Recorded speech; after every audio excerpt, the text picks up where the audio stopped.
നമസ്കാരം, മലയാളി വാർത്തയിലേക്ക് സ്വാഗതം. കഴിഞ്ഞ ദിവസം ഒരു പൊതുപരിപാടിയിൽ പങ്കെടുക്കാൻ രാഹുൽ മങ്കൂട്ടത്തിലെത്തി. MLA എന്ന രീതിയിൽ തന്നെ അദ്ദേഹം എത്തി ആ പരിപാടിയിൽ പങ്കെടുക്കുകയും ചെയ്തു. ആ പരിപാടിയിൽ വെച്ച് രാഹുൽ മങ്കൂട്ടത്തിൽ സംസാരിച്ച ഒരുപാട് കാര്യങ്ങളിൽ, അതായത് രാഹുൽ പ്രസംഗത്തിലൂടെ പറഞ്ഞ ചില കാര്യങ്ങൾ ഏറെ നിർണായകമായി മാറുകയാണ്. അതായത് ഒരു സർക്കാരിനെതിരെ ഒരു ആക്ഷേപം, ഒരു ആരോപണം രാഹുൽ മങ്കൂട്ടത്തിൽ ഉന്നയിച്ചിരിക്കുകയാണ്. ഒരു MLA എന്ന രീതിയിൽ, അല്ലെങ്കിൽ പാലക്കാടിന് കിട്ടേണ്ടുന്ന കാര്യങ്ങൾ കിട്ടുന്നില്ല, വിവേചനമുണ്ട് എന്നതടക്കമുള്ള, സർക്കാർ പാലക്കാടിനോട് വിവേചനം കാണിക്കുന്നു എന്ന തരത്തിലുള്ള ഗുരുതര ആരോപണമാണ് രാഹുൽ മങ്കൂട്ടത്തിൽ കഴിഞ്ഞ ദിവസം ഉന്നയിച്ചത്. പാലക്കാട് MLAയോട് സംസ്ഥാന സർക്കാർ വിവേചനം കാണിക്കുന്നതായും രാഹുൽ മങ്കൂട്ടത്തിൽ ആരോപിച്ചു. 140 MLAമാരുണ്ട്. ഇതിൽ 139 MLAമാർക്ക് നൽകുന്ന ഫണ്ട് ഇവിടെ തരാറില്ല എന്നാണ് രാഹുലിന്റെ ആക്ഷേപം. നവകേരള സദസ്സിന്റെ ഫണ്ട് വിതരണത്തിൽ കേരളത്തിലെ എല്ലാ MLAമാർക്കും കുറഞ്ഞത് 7 കോടി രൂപ വീതം നൽകിയപ്പോൾ പാലക്കാടിന്റെ MLAക്ക് മാത്രം ആകെ 5 കോടി രൂപയാണ് നൽകിയതെന്നാണ് രാഹുലിന്റെ ആരോപണം. അതായത് പാലക്കാടിനെ സർക്കാർ അവഗണിക്കുന്നു, പാലക്കാടിന് കിട്ടേണ്ടുന്ന രീതിയിലൊന്നും കിട്ടുന്നില്ല എന്നതടക്കമുള്ള ഗുരുതര ആരോപണമാണ് രാഹുൽ മങ്കൂട്ടത്തിൽ സർക്കാരിനെതിരെ ഇപ്പോൾ ഉന്നയിച്ചിരിക്കുന്നത്. അത്തരത്തിൽ എന്തെങ്കിലും വിവേചനമുണ്ടോ എന്ന ചോദ്യവും നിലവിൽ ശക്തമാവുകയാണ്. ഈ ഒരു തുക നൽകുന്നതിന്റെ, തുക അനുവദിക്കുന്നതിന്റെ കാര്യത്തിലൊക്കെ ഇത്തരത്തിലുള്ള വിവേചനമുണ്ടോ എന്ന ചോദ്യവും കൂടി നിലവിൽ ശക്തമാവുകയാണ്. നമുക്കറിയാം, കേന്ദ്ര സർക്കാർ കേരളത്തിനെ അവഗണിക്കുന്നു, അല്ലെങ്കിൽ കേരളത്തിന് കിട്ടേണ്ടുന്ന തുക കേന്ദ്രം നൽകുന്നില്ല, നമുക്ക് അർഹമായ തുക പോലും അവർ നൽകുന്നില്ല എന്നതടക്കമുള്ള ആരോപണം ആവർത്തിച്ച് ധനമന്ത്രി ഉന്നയിക്കാറുണ്ട്.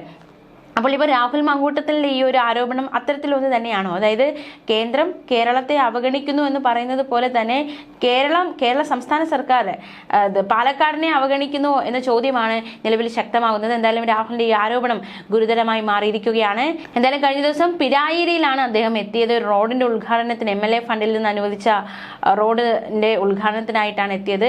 പിരായിരി എന്ന് കേൾക്കുമ്പോൾ തന്നെ ചിലർക്ക് തന്നെ ഭ്രാന്താവുകയാണ്. വർഗീയ പ്രചാരണങ്ങളെ അതിജീവിച്ച് മതേതരത്തെ ചേർത്ത് പിടിക്കുന്ന നാടാണിതെന്ന് രാഹുൽ മങ്കൂട്ടത്തിൽ പറഞ്ഞു. ഈ മണ്ണിനൊരു പ്രത്യേകതയുണ്ട്. കടുത്ത വർഗീയ പ്രചരണങ്ങളെ അതിജീവിച്ചുകൊണ്ട് എല്ലാ കാലത്തും ഐക്യ ജനാധിപത്യ മുന്നണിയുടെ മതേതരത്തെ ചേർത്ത് പിടിക്കുന്നവരാണ് ഈ നാട്ടിൽ വിജയിക്കുന്നതെന്നും രാഹുൽ പറയുകയുണ്ടായി.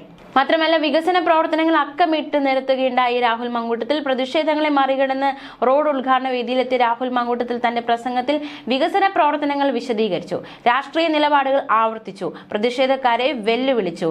അതായത് മറ്റന്നാൾ സ്മാർട്ട് അങ്കണവാടി ഉദ്ഘാടനമുണ്ട്, ഇന്ന് വന്ന എല്ലാവരും അന്നും വരണം, ജനാധിപത്യ രീതിയിൽ പ്രതിഷേധിക്കാം, വഴി തടഞ്ഞാൽ കാൽനടയായി പോകുമെന്നായിരുന്നു രാഹുലിന്റെ വെല്ലുവിളി. എന്തായാലും വെല്ലുവിളി ഏറ്റെടുക്കുമോ എന്നതാണ് ചോദ്യം.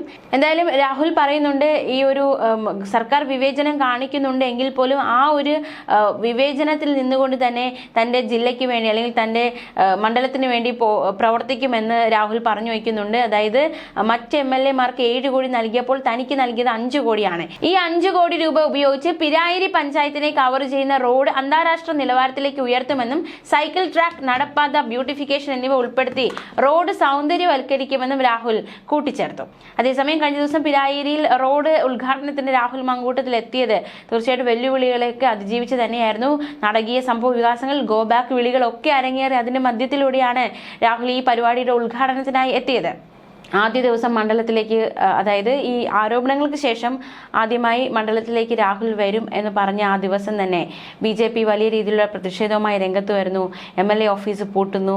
അതുമാത്രമല്ല, രാഹുലിനെതിരെയുള്ള ബാനറുകൾ ആയിട്ട് അവർ പ്രതിഷേധിക്കുന്നു. രാഹുലിനെ ഈ ഓഫീസിൽ, MLA ഓഫീസിൽ കയറിയിരുന്ന് പ്രവർത്തിക്കാൻ അനുവദിക്കില്ല എന്ന് വെല്ലുവിളിക്കുന്നു. എന്നാൽ ആ ദിവസം രാഹുൽ എത്തിയില്ല. പിന്നീട് മറ്റൊരു ദിവസം അപ്രതീക്ഷിതമായിട്ട് രാഹുൽ എത്തുന്നു. അതിന് പിന്നാലെ വീണ്ടും BJP വെല്ലുവിളി ഉയർത്തുന്നു. രാഹുലിനെ ഒരു വ്യക്തി എന്ന നിലയിൽ പരിപാടികൾ പങ്കെടുത്തോളൂ, പക്ഷേ MLA എന്ന രീതിയിൽ ഈ പരിപാടികൾ പങ്കെടുക്കാൻ അനുവദിക്കില്ല. അതുമാത്രമല്ല, പാലക്കാടിന് ഇങ്ങനെ ഒരു MLA ആവശ്യമില്ല, ഞങ്ങൾ പ്രതിഷേധവുമായി മുന്നോട്ട് പോകും.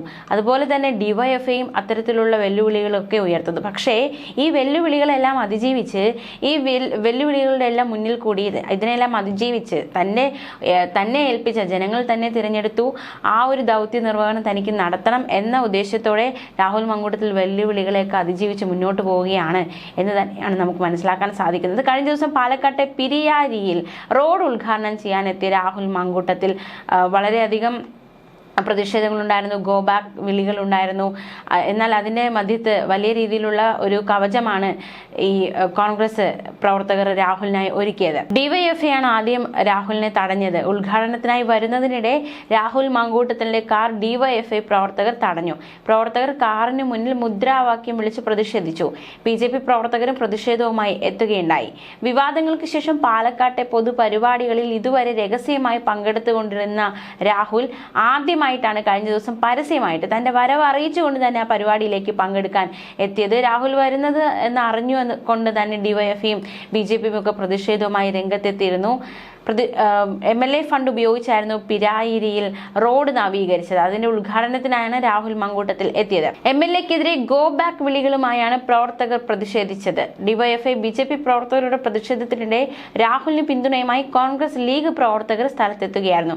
പ്രതിഷേധം വകവയ്ക്കാതെ രാഹുലിനെ കാറിൽ നിന്നിറക്കി എടുത്തുയർത്തി മുദ്രാവാക്യം വിളിച്ചാണ് ഡിവൈഎഫ്ഐയെ കോൺഗ്രസ് പ്രവർത്തകർ വെല്ലുവിളിച്ചത്. രാഹുലിനെ എടുത്തുയർത്തിയാണ് റോഡ് ഉദ്ഘാടന വേദിയിലേക്ക് കോൺഗ്രസ് പ്രവർത്തകർ കൊണ്ടുപോയത്. തുടർന്ന് രാഹുൽ മങ്കൂട്ടത്തിൽ നാടം മുറിച്ച് റോഡ് ഉദ്ഘാടനം ചെയ്തു. നാടം മുറിച്ച ശേഷം രാഹുലിനെ എടുത്തുയർത്തി പ്രവർത്തകർ പൊതുപരിപാടി നടക്കുന്ന വേദിയിലേക്ക് കൊണ്ടുപോവുകയും ചെയ്തു. MLAക്ക് ആശംസ അറിയിച്ച് പിരായിരി 6ാം വാർഡ് മുസ്ലിം ലീഗ് കമ്മിറ്റിയാണ് ഫ്ലെക്സ് സ്ഥാപിച്ചത്. വിവാദങ്ങൾ ഉണ്ടായി 1.5 മാസത്തിന് ശേഷമാണ് രാഹുലിന്റെ പേരിൽ ഇത്തരത്തിലൊരു ഫ്ലെക്സ് മണ്ഡലത്തിൽ സ്ഥാപിക്കപ്പെട്ടതെന്നതും ഏറെ ശ്രദ്ധേയം. പരിപാടിയിൽ പ്രതിഷേധവുമായി എത്തുമെന്ന് BJPയും ഡിവൈഎഫ്ഐയും അറിയിച്ചിരുന്നു. അതുകൊണ്ട് തന്നെ വൻ പോലീസ് സന്നാഹവും ഉണ്ടായിരുന്നു. പിരായിരി പഞ്ചായത്തിലെ പുളിക്കുന്നം കോൺക്രീറ്റ് റോഡിന്റെ ഉദ്ഘാടനമാണ് കഴിഞ്ഞ ദിവസം നടന്നത്. ഫ്ലെക്സ് ബോർഡിലെ വാക്കുകൾ ഇപ്രകാരമാണ്: പുഴിക്കുന്നം കോൺക്രീറ്റ് റോഡ് എന്ന സ്വപ്ന പദ്ധതിക്ക് MLA ഫണ്ട് അനുവദിച്ച രാഹുൽ മങ്കൂട്ടത്തിൽ MLAക്കും പദ്ധതി യാഥാർത്ഥ്യമാക്കാൻ പരിശ്രമിച്ച വാർഡ് മെമ്പർ H ഷമീറിനും അഭിനന്ദനങ്ങൾ എന്നാണ് ഫ്ലെക്സ് ബോർഡിൽ ഉണ്ടായിരുന്നത്. 10 ലക്ഷം രൂപ MLA ഫണ്ട് അനുവദിച്ചുകൊണ്ടാണ് റോഡ് നിർമ്മിച്ചിരിക്കുന്നതെന്നും ഇതിനാൽ തന്നെ MLA ആണ് റോഡ് ഉദ്ഘാടനം ചെയ്യേണ്ടതെന്ന് ജനങ്ങൾ അഭിപ്രായപ്പെട്ടതിന്റെ അടിസ്ഥാനത്തിലാണ് ഉദ്ഘാടനം ഇത്തരത്തിൽ തീരുമാനിച്ചതെന്നും വാർഡ് അംഗം H ഷമീർ പ്രതികരിച്ചിരുന്നു. എന്തായാലും ഈ പരിപാടിക്ക് പങ്കെടുക്കാൻ എത്തവേ പ്രതിഷേധം കനത്തു. വലിയ രീതിയിലുള്ള പ്രതിഷേധമാണ് ഉണ്ടായത്. ഗോ ബാക്ക് വിളികളുമായി ഡിവൈഎഫ്ഐ അണിനിരക്കുകയായിരുന്നു. എന്തായാലും പ്രതിഷേധം വകവയ്ക്കാതെ രാഹുൽ മുന്നോട്ട് നീങ്ങി. ഇത് സംഘർഷത്തിലേക്ക് കാര്യങ്ങൾ നയിക്കുകയും ചെയ്തു. ആദ്യം ഡിവൈഎഫ്ഐ പ്രവർത്തകരാണ് രാഹുലിന്റെ കാർ തടഞ്ഞ് പ്രതിഷേധിച്ചത്. ഇതോടെ പിരായിരി പഞ്ചായത്ത് ലീഗ് പ്രവർത്തകർ രാഹുലിന് സംരക്ഷണം ഒരുക്കി രംഗത്ത് വരികയായിരുന്നു. തുടർന്ന് പോലീസ് സ്ഥലത്തെത്തുന്നു. UDF പ്രവർത്തകരുടെ സഹായത്തോടെ രാഹുൽ റോഡിന്റെ ഉദ്ഘാടനം നിർവഹിക്കുന്നു. പിരായിരിൽ ലീഗ് പ്രവർത്തകർ ഡിവൈഎഫ്ഐ BJP പ്രവർത്തകർ മുഖാമുഖം നിൽക്കുന്ന സാഹചര്യത്തിലേക്ക് ഈ കാര്യങ്ങൾ നയിച്ചിരിക്കുകയാണ്. സ്ഥലത്ത് സംഘർഷാവസ്ഥ തുടരുന്ന സാഹചര്യം ആയതുകൊണ്ട് തന്നെ വലിയ പോലീസ് സന്നാഹം തന്നെ പിരായിരിയിൽ എത്തിയിട്ടുണ്ട്. ഏകദേശം 400-ലധികം പോലീസുകാരെയാണ് സുരക്ഷയ്ക്കായി സ്ഥലത്ത് വിന്യസിച്ചിരുന്നുവെങ്കിലും പ്രതിഷേധം അതിനേക്കാൾ അപ്പുറമായിരുന്നു. രാഹുൽ മങ്കൂട്ടത്തിനെതിരെ ആരോപണങ്ങൾ ഉയർന്നതിന് പിന്നാലെ അദ്ദേഹത്തെ പൊതുപരിപാടിയിൽ പങ്കെടുക്കാൻ അനുവദിക്കില്ലെന്ന ഡിവൈഎഫ്ഐയുടെയും BJPയുടെയും യുവജന സംഘടനകളുടെയും ഒക്കെ പ്രഖ്യാപനം, അതിന്റെ എല്ലാം നടുവിൽ കൂടിയാണ് രാഹുൽ കഴിഞ്ഞ ദിവസം ഉദ്ഘാടനം നടത്തിയതെന്നതും ഏറ്റവും ശ്രദ്ധേയം.